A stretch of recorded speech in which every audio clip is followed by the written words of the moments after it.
ओम यो हो वै श्रीरामचंद्र स भगवान् अद्वैत परमानंदात्मा यत्परब्रह्म भर्भुवस्वः तस्मै वै नमो नमः। ओम विश्वानि देव सवितुर्दुरितानि परास्व यद्भद्रं तन्नयास्व। ओम नारायणं नमस्कृत्य नरं चैव नरोत्तमं देवीं सरस्वतीं व्यासं ततो जयमुदीरयेत्। ओम यस्मिन् सर्वं यतो सर्वं यः सर्वं सर्वतश्च यः यस्य सर्वमयो नित्यं तस्मै सर्वात्मने नमः। तस्मै सर्वात्मने नमः। ओम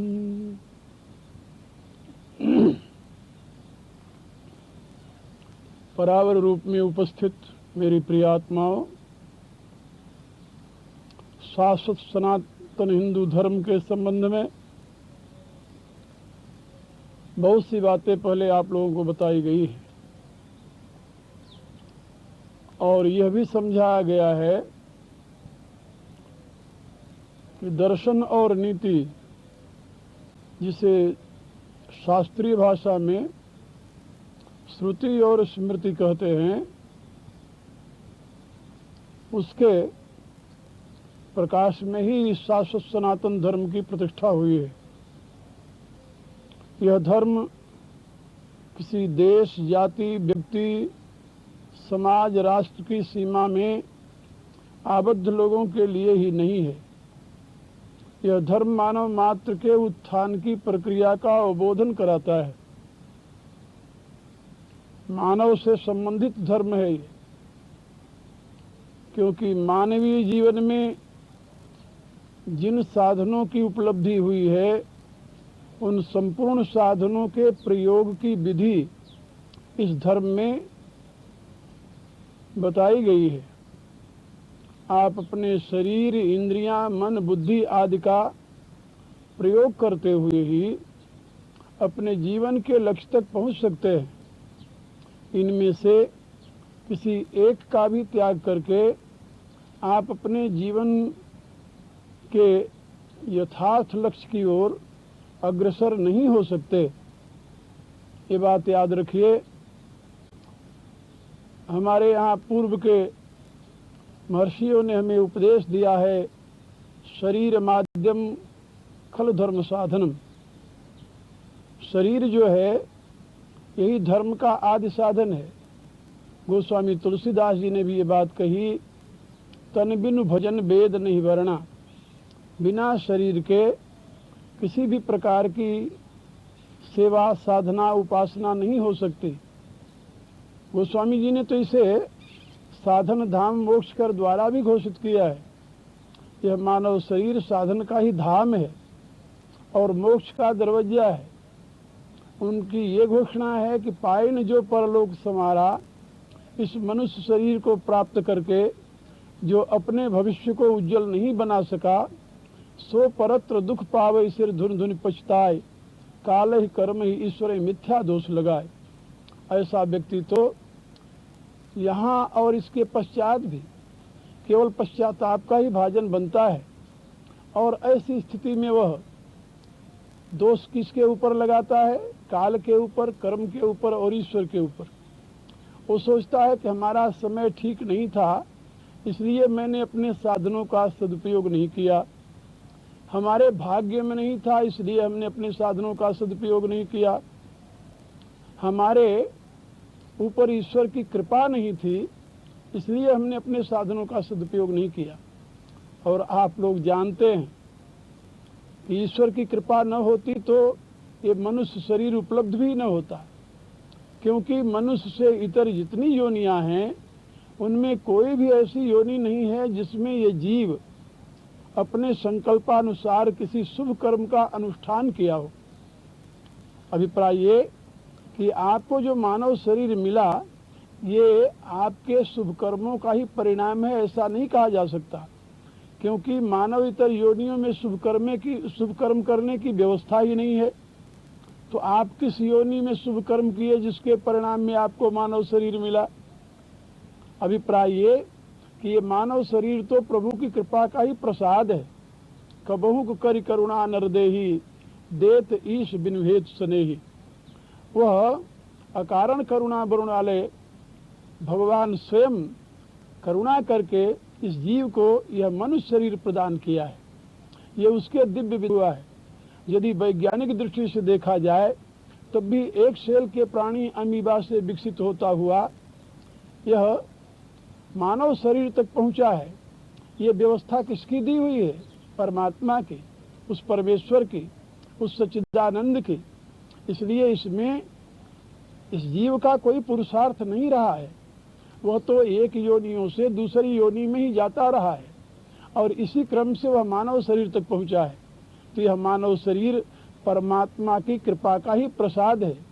इसलिए मानव जीवन को प्राप्त करके फिर ये सोचना कि मेरे ऊपर ईश्वर की कृपा नहीं थी, इसलिए मैं अपने जीवन लक्ष्य को नहीं प्राप्त कर सका, इसलिए मैं धर्म के प्रशस्त मार्ग पर नहीं चल सका, इसलिए मैं कल्याणकारी कर्मों में प्रवृत्त नहीं हो सका, इसलिए मैं लोक हितकारी कर्मों का अनुष्ठान नहीं कर सका।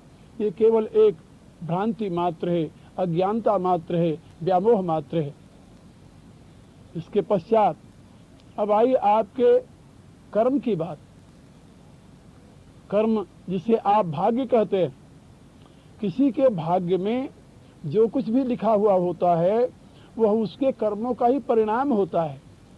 आज जो आपने कर्म किया है कल आपके लिए वो प्रारब्ध बनेगा, कल जो आपने कर्म किया है वह उसके बाद में आपके लिए प्रारब्ध बनेगा। यानी कहने का अभिप्राय है कि वर्तमान का प्रारब्ध जो है वह आपके अतीत के कर्मों का ही परिणाम है।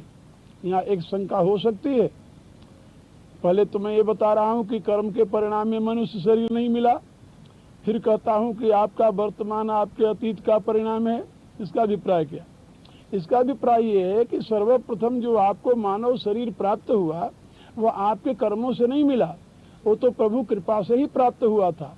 लेकिन मानव शरीर प्राप्त करने के पश्चात जब आप कर्म करने के संपूर्ण साधन प्राप्त कर लिए और उन साधनों का दुरुपयोग किया या उन साधनों का प्रयोग किया, भोग में किया, राग में किया, संसार में किया, अब उन कर्मों का परिणाम तो आपके सामने आएगा ही। क्योंकि हम भारतीय नहीं मानते कि ये हमारा पहला जन्म है और आखिरी जन्म है। आप जानते हैं हिंदू धर्म में, हिंदू फिलॉसफी में रीइंकार्नेशन ऑफ सोल जिसे कहते हैं पुनर्जन्म की प्रतिष्ठा, इसको हम स्वीकार करते हैं और इसके लिए हमारे पास ऐसे तर्क हैं जिसका उत्तर वे लोग नहीं दे सकते जो ऐसा मानते हैं कि यही मनुष्य का पहला जन्म है और आखिरी जन्म है। भला आप ये सोचिए कि जब कोई बच्चा पैदा होता है तो उसमें जन्मजात कुछ क्वालिटीज होती हैं कि नहीं होती हैं, कुछ गुण होते हैं कि नहीं होते हैं, कुछ संस्कार होते हैं कि नहीं होते हैं। वो संस्कार कहाँ से आए उसमें?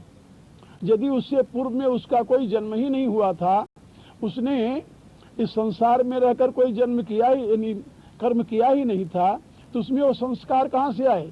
क्योंकि संस्कार तो कर्मों के ही परिणाम से बनते हैं, तो आप लोग भली बात जानते होंगे। तो जो संस्कार कर्मों के परिणाम से बनते हैं, यदि उन संस्कार जन्य गुणों को हम किसी नवजात शिशु में देखते हैं, पाते हैं, तो इसका अभिप्राय ये है कि उसका ये पहला जन्म नहीं है, इससे पहले भी वो अनेकों बार जन्म ले चुका है।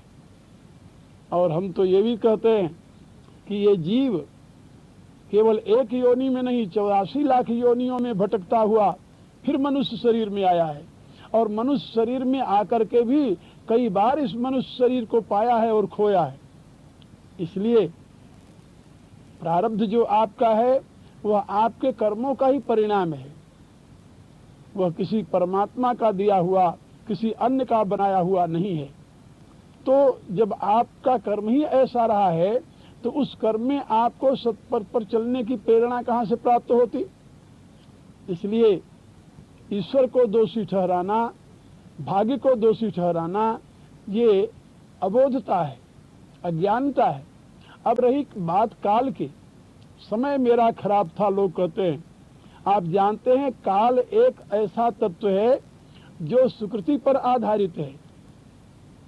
काल का कोई स्वरूप नहीं है। काल आपके लिए अलग, हमारे लिए अलग, दूसरे के लिए अलग नहीं है। काल सबके लिए एक सा है। काल कहते हैं समय को, समय सबके लिए एक सा है और सभी के पास जो समय है उस समय का सदुपयोग करना, दुरुपयोग करना ये व्यक्ति के ऊपर निर्भर करता है, समय के ऊपर नहीं करता। महाभारत में एक संदेश दिया गया है, कालो वा कारणम राजा, राजा वा काल कारणम। प्रश्न हुआ है कि राजा काल का कारण है या काल राजा का कारण है, यानी समय व्यक्ति को राजा बनाता है या राजा समय का निर्माता है। तो वहां पर उत्तर दिया है पितामह ने, इतिते संशय मा भूत राजा कालस्य कारण। कहा ऐसा तुम्हें संशय कभी नहीं होना चाहिए, राजा ही समय का निर्माता है। समय का सदुपयोग करना, समय का दुरुपयोग करना ये व्यक्ति के हाथ में है, यह समय के हाथ में नहीं है। जैसे इस समय हम बैठे हुए आपके सामने वेद शास्त्र की चर्चा कर रहे हैं, आप सुन रहे हैं, इसी समय बैठ करके कोई व्यक्ति दूसरी प्लानिंग कर रहा होगा, कोई किसी के लूटने की व्यवस्था कर रहा होगा, कोई किसी को धोखा देने की व्यवस्था कर रहा होगा, कोई शराब के नशे में मस्त होगा, कोई अनेक प्रकार के अनाचार दुराचार में लगा होगा, हो सकता है कोई इस समय बैठ करके ऋषि ध्यान में लगा हो, परमात्मा के साथ अभिन्नता का अनुभव कर रहा हो। काल तो एक है, समय तो एक है, लेकिन एक ही समय में विभिन्न प्रकार के व्यक्तियों के द्वारा विभिन्न प्रकार की जो क्रियाएं की जा रही हैं, ये उनकी अपनी बुद्धि के स्तर की परिणति है। जिस स्तर का जिसका मन है, जिस स्तर की जिसकी बुद्धि है, वह अपने समय को उसी प्रकार से प्रयोग कर रहा है। इसलिए काल को दोषी मानना, कर्म को दोषी मानना, ईश्वर को दोषी मानना, यह अबोधता का परिणाम है, यह व्यामोह का परिणाम है। गोस्वामी जी के शब्दों में, जहाँ पर यह मनुष्य शरीर आपके लिए मोक्ष का दरवाजा है, साधन का धाम है, वहाँ पर आप यदि अपनी अज्ञानता से इस साधन की जगह कुसाधन में लगा दें, मोक्ष की जगह यदि आप इसे नरक के रास्ते पर लगा दें, तो इसमें समय का क्या दोष है? परमात्मा की कृपा से प्राप्त हुए इस शरीर और इसमें परमात्मा का क्या दोष है?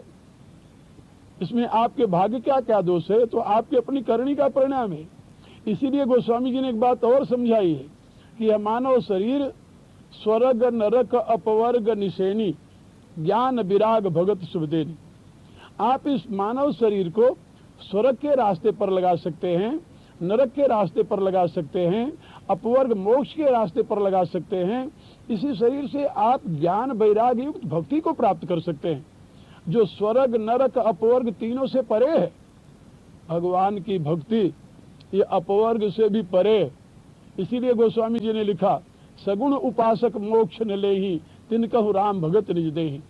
भगवान की भक्ति का स्थान इन सभी से ऊपर है और इसी मनुष्य शरीर से आप अपनी यात्रा जिस दिशा में चाहें उस दिशा में कर सकते हैं। यदि आप चाहें, नरक का रास्ता बड़ा सीधा है, उसके लिए आपको कोई प्रयत्न नहीं करना पड़ेगा। यदि आदमी 10,000 फुट की ऊंचाई पर चढ़ना चाहे, कितना परिश्रम करना पड़ता है उसे, आप जरा अनुमान लगाइए। और यदि 10,000 फुट से नीचे कूदना चाहे तो कितने परिश्रम की आवश्यकता है उसे? कोई परिश्रम नहीं। लेकिन परिणाम दोनों के अलग अलग हैं। यदि ऊपर चढ़ जाता है वो, तो वह आनंद का भागी बनता है, और यदि वहां से छलांग लगाकर नीचे गिरता है तो उसकी जो दुर्गति होती है आपको पता ही है। इसलिए जैसे ऊपर चढ़ना कठिन है लेकिन नीचे गिरना सरल है, गिरने का परिणाम अलग है, चढ़ने का परिणाम अलग है। इसी रूप से जब आप स्वर्ग के रास्ते पर चलेंगे, यानी कल्याण के पथ पर चलेंगे, तो आपको कठिनाई आएगी। लेकिन आप यदि नरक के रास्ते पर जाएंगे तो आपको कोई कठिनाई नहीं आएगी। उसके लिए बहुत से सहयोगी मिल जाएंगे, आपको बहुत से सहयोगी मिल जाएंगे कि आप जानते नहीं, पहले यार लोग कहते हैं एक घूंट मेरी तरफ से ले लो, और जब एक घूंट पीने की आदत पड़ गई तो ऐसी बुरी आदत पड़ जाती कि जन्म भर जाती नहीं। फिर शायर कहता है कि सिर्फ एक कदम रखा था गलत राहे शौक में। हमने अपने शौक में आकर गलत रास्ते पर एक कदम रखा था, लेकिन परिणाम क्या हुआ? मंजिल तमाम उम्र मुझे ढूंढती रही। वह अपने मंजिल से इतना भटक गया कि वहां कभी पहुंच ही नहीं सका। सारी जिंदगी उसी में बर्बाद हो गई उसकी, उसी गलत रास्ते पर चलते चलते। मेरे कहने का अभिप्राय कि दुनिया में पतन के रास्ते पर ले जाने वाले बहुत मिलेंगे आपको, लेकिन उत्थान की दिशा प्रदान करने वाले बहुत कम मिलेंगे, क्योंकि उत्थान की दिशा कठिन है। इंद्रियों का संयम करना तो कठिन है, लेकिन इंद्रियों को उन्मुक्त छोड़ देना और विषयों में विचरण करने की इजाजत दे देना है तो सरल है। तो पशु पक्षी भी करते हैं। मनुष्यता में और पशुता में अंतर क्या है कि मनुष्य ये जानता है कि इंद्रियों का प्रयोग कहाँ करना चाहिए, कब करना चाहिए, कैसे करना चाहिए और किस उद्देश्य से करना चाहिए, लेकिन पशु ये नहीं जानता। पशु में ये बोध नहीं है। इंद्रियों का प्रयोग कहाँ करना चाहिए उसको इसका बोध नहीं है, कब करना चाहिए इसका बोध नहीं है, कैसे करना चाहिए, किस स्थिति में करना चाहिए भी उसको पता नहीं है। यही तो मनुष्य और पशु में अंतर है। पशु जो कुछ देखता है उसे पाने के लिए लालायित हो जाता है। यास्काचार्य ने पशु की व्याख्या की, पश्यति पशु, कहा जो देख करके उसे पाने के लिए तत्पर हो जाए बिना सोचे समझे कि वो पदार्थ उसके लिए उपयोगी है कि नहीं है, उसके लिए हितकर है कि नहीं है, उसके लिए ग्राह्य है कि नहीं है, केवल देखा उसके चकाचौंध में आकर उसे पाने के लिए दौड़ पड़ा, कहा वो मनुष्य नहीं है, पशु है। पश्यति पशु, देख करके दौड़ पड़ा पाने के लिए। कहा मनुष्य किसे कहते हैं, कहा मननात् मनुष्य, जो किसी तत्व को देखता है, पदार्थ को देखता है, फिर सोचता है कि ये पदार्थ मेरे लिए ग्रहणीय है या नहीं है, ये हमें ग्रहण करना चाहिए या नहीं करना चाहिए, और ये निश्चय करके कि यदि वो ग्रहणीय है, उपयोगी है, हमारे जीवन विकास में सहयोगी है, फिर तो उसको ग्रहण करता है, और यदि वो अनुपयोगी है तो उसका त्याग कर देता है। तो जो व्यक्ति ग्रहण और त्याग की क्षमता रखता है मनन शक्ति द्वारा, वह मनुष्य है। किंतु जो देख करके उसके पीछे दौड़ पड़ता है वो पशु है। वर्तमान की जिंदगी को जरा आप देखिए, मानव समाज को देखिए। मैं तो केवल भारतीय मानव समाज को नहीं, दुनिया के मानव समाज को देख रहा हूं। हर एक व्यक्ति केवल किसी पदार्थ को देखकर उसे पाने के लिए दौड़ पड़ता है। वो ये नहीं विचार करता कि इस पदार्थ को प्राप्त करके हमें क्या मिलेगा, इसका परिणाम क्या होगा, इससे हमें कौन से हित की प्राप्ति होगी, इससे हमारे आत्मा का कितना उत्थान होगा, इससे हमारे जीवन में कितना विकास होगा। वो ये नहीं समझता। जैसे धन संग्रह की प्रवृत्ति आजकल चल रही है, हर एक व्यक्ति धन संग्रही बनना चाहता है, मिलियनियर बनना चाहता है, बिलियनियर बनना चाहता है, करोड़पति, रजपति। अब तो लखपति की बातें खत्म हो गई जी, अब तो करोड़पति, अरबपति, खरबपति लोग बनने की चाह देख रहे हैं। ये तो आप देख रहे हो ना।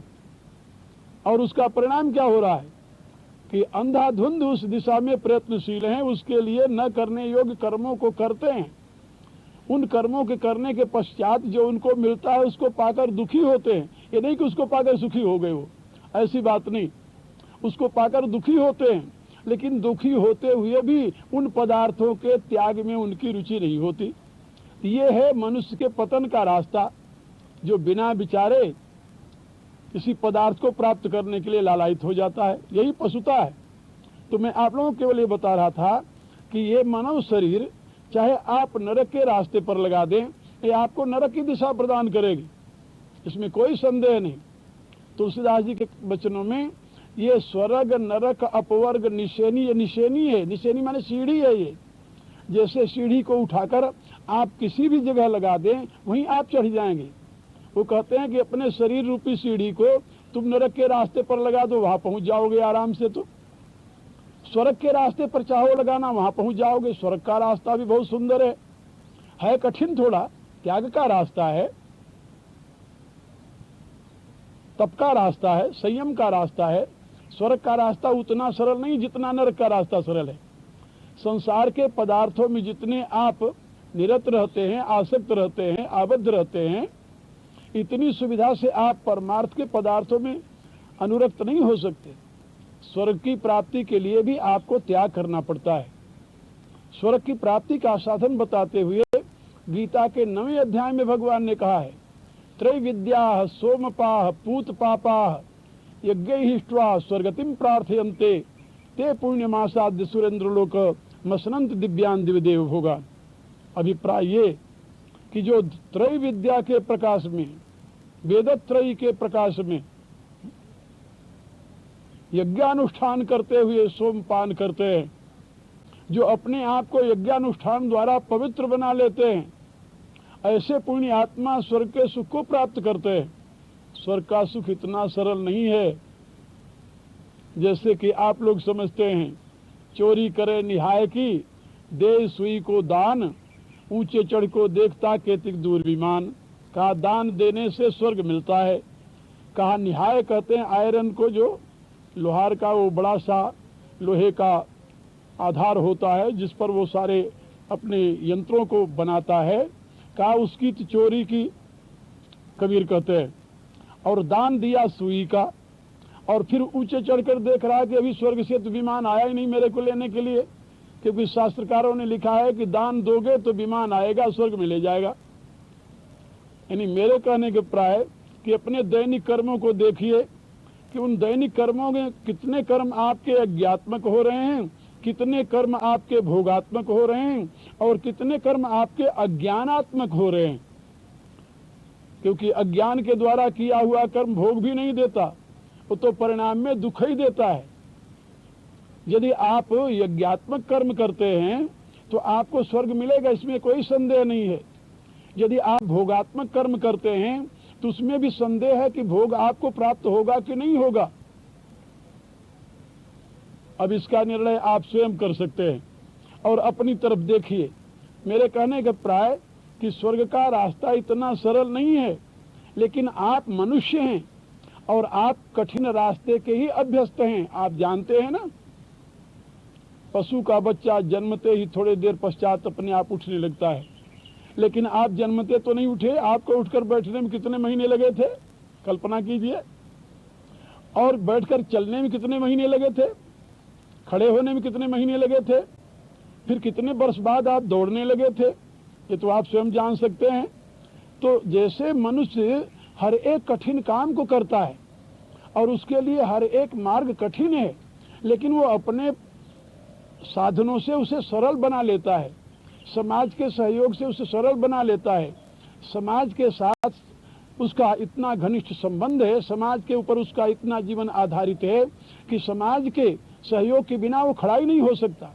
इसलिए मैं आप लोगों को बता रहा था कि मनुष्य शरीर कठिन से कठिन कार्य करने के लिए प्राप्त हुआ है। संयम आप मनुष्य शरीर में कर सकते हैं, अन्यथा नहीं कर सकते। मनोनिग्रह मनुष्य शरीर में कर सकते हैं, हत्या नहीं कर सकते। इसलिए यह मनुष्य शरीर यदि आप नरक के रास्ते पर लगा दें तो उधर चला जाएगा, स्वर्ग के रास्ते पर लगाएं तो उधर चला जाएगा। और यदि आप इससे परे अपवर्ग के रास्ते पर, मोक्ष के रास्ते पर लगाना चाहते हैं तो आपका मनुष्य शरीर उस दिशा में भी आपको ले जा सकता है। आप सक्षम हैं। ये नहीं किस जन्म में आपको मोक्ष मिलेगा, अभी इसी जन्म में भी आप मोक्ष के अधिकारी बन सकते हैं यदि आप अपने जीवन का सदुपयोग करें तो मेरे कहने का अभिप्राय कि ये मनुष्य शरीर साधन का धाम है, मोक्ष का दरवाजा है। इससे आप स्वर्ग, नरक और अपवर्ग इन तीनों में किसी को वर्ण करके प्राप्त कर सकते हैं, और इसके साथ आपको ज्ञान विरागी भक्ति भी प्राप्त हो सकती है। लेकिन ये सब निर्भर करता है आपके प्रबल इच्छा पर। आप क्या पाना चाहते हैं इसका निर्णय आप स्वयं करें। इससे आगे की बात मैं आपको पुनः बताऊंगा। अभी इन्हीं शब्दों के साथ मैं अपनी वाणी को ही विराम देता हूँ। हरि ओम तस्सत्।